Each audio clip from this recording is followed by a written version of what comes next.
Okay, I just wanted to do a 2 year um, 2 year of use of that Yukon 750 volt bike, which I bought it in December 2 years ago, just to see if I would like to commute on an electric bike.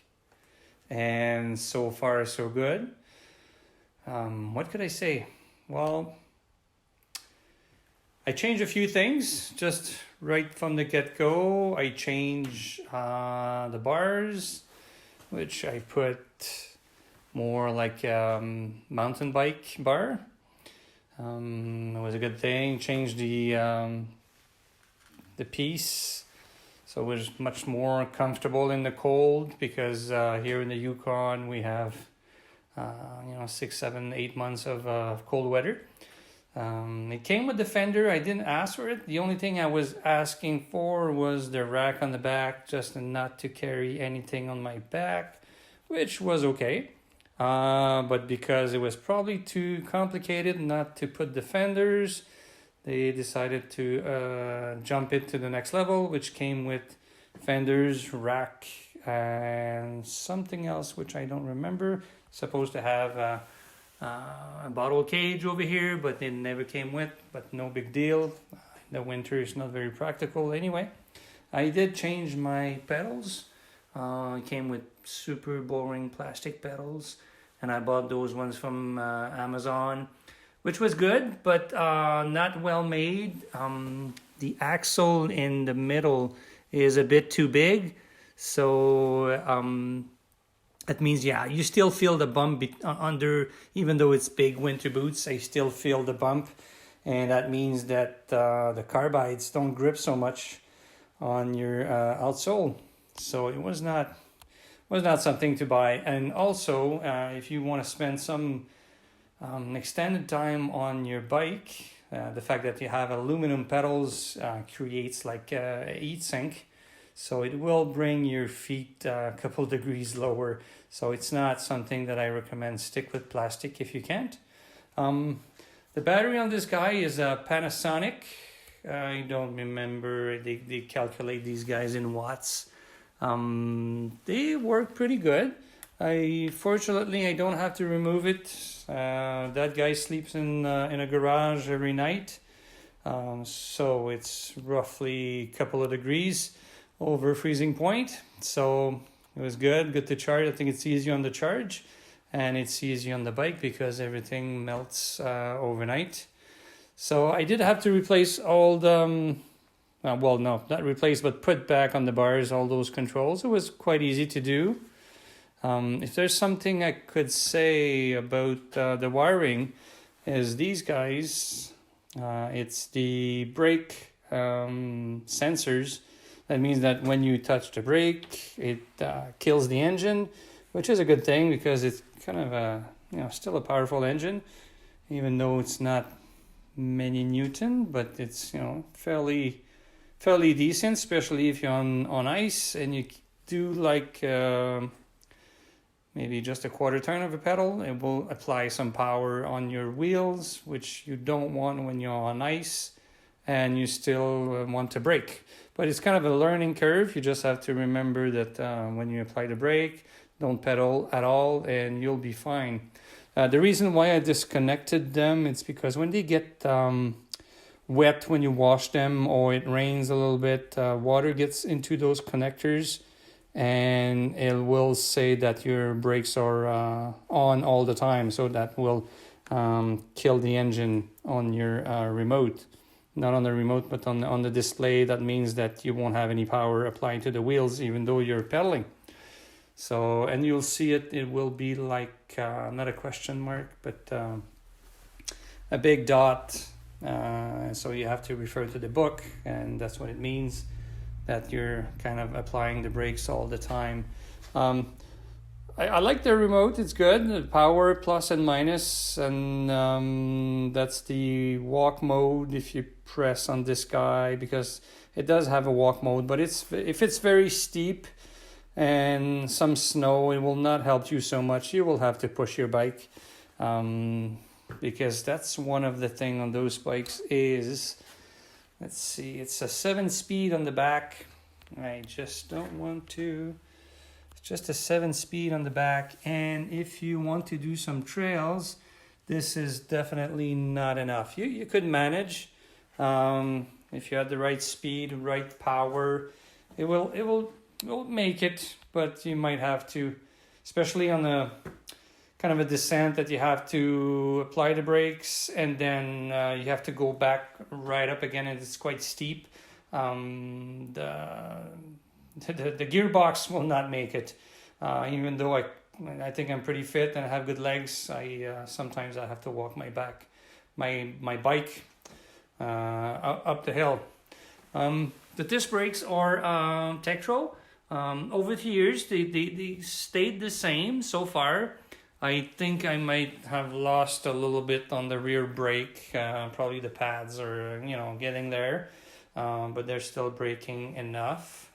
The suspension leaks a little bit of grease, which is, kind of normal with that kind of quality front suspension. It does the job. It still performs as it was new. So I can't complain. It's just leaking a little bit. Just have to rub it. I do put a drop of oil once in a while just to make sure that it's kind of lubricate, and they still work fine. One thing I changed also on the back is the seat post. I put a suspension one.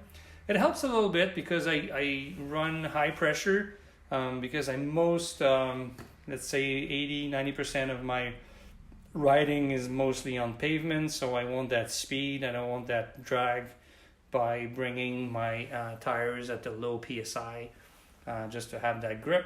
So I'm still running those tires kind of high. So having that back suspension, it was kind of nice.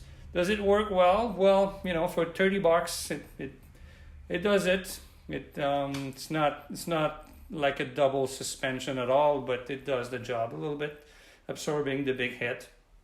I also changed my saddle because on the original one is kind of a saddle of a granny, which is comfy, but if you want to use your full muscles of the bum, you have to have something a little bit narrower that could allow you to use all your muscles in the legs. So even though I'm electric, I'm still want to have that workout, and I do pedal.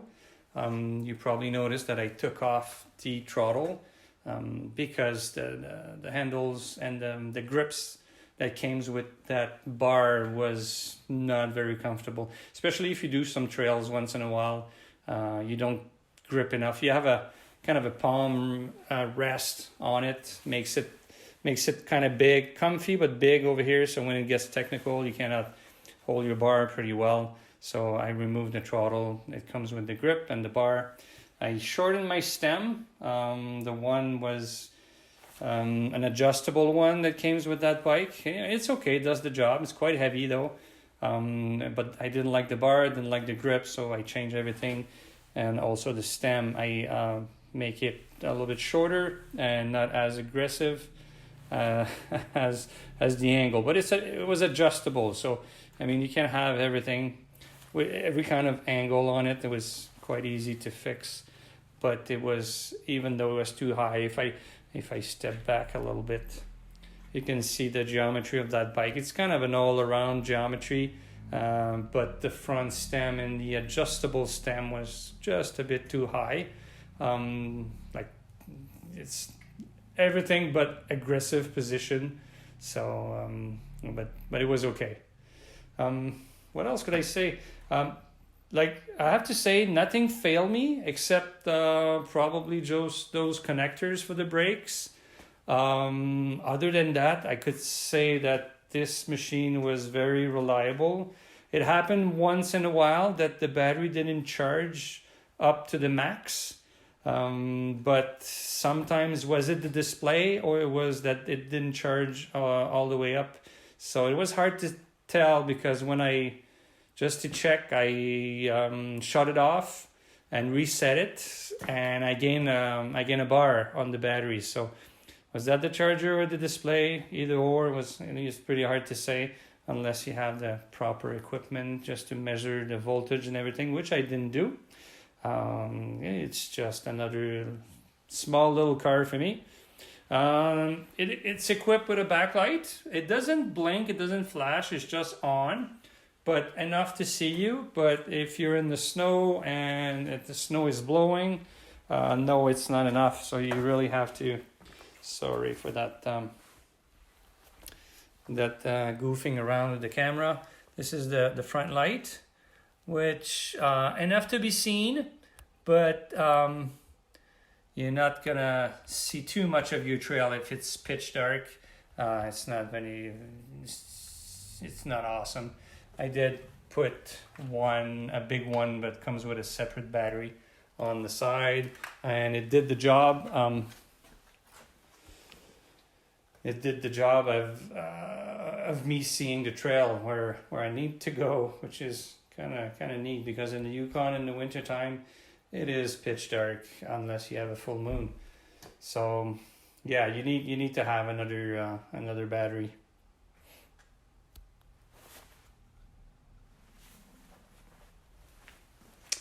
So that Panasonic, you can check it without opening the display.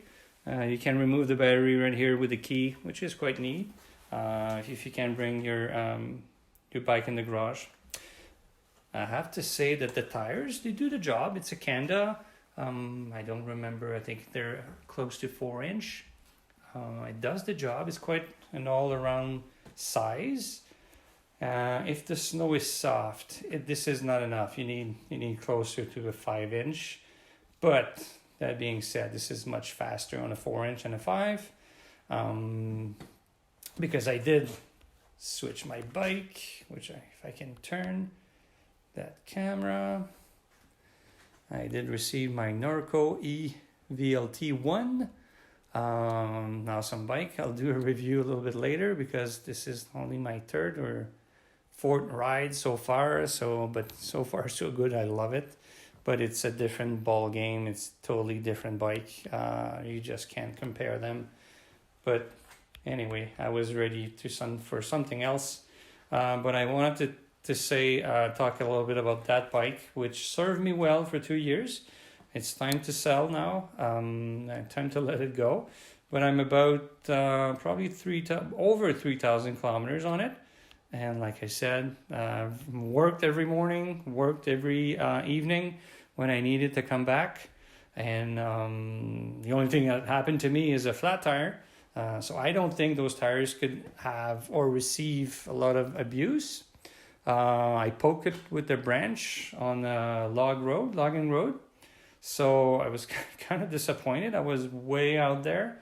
But lucky me, my friend could come and pick me up. It is a fairly heavy bike because of the rack fenders, battery, the frame, that suspension is quite heavy probably. But that being said, when you're on and you ask for some power, I mean, it does the job. You have, in my mind, or in my opinion, you have probably too much settings. It's 1 to 9, so that's a lot. Probably 4 or 5 would be quite enough. It assists you. This bike assists you up to 34, 35 kilometers per hour. Which is very decent. I know you can in the manual you can change those settings. I think it can open it up. I'm not sure if it's a good thing for the battery or the engine. This one is a Bafang wheel motor. I don't think these switch for the pedals. One for the hub. I don't think they're there yet in that price range, but it's coming. I think the rear engine will kind of fade away, I guess.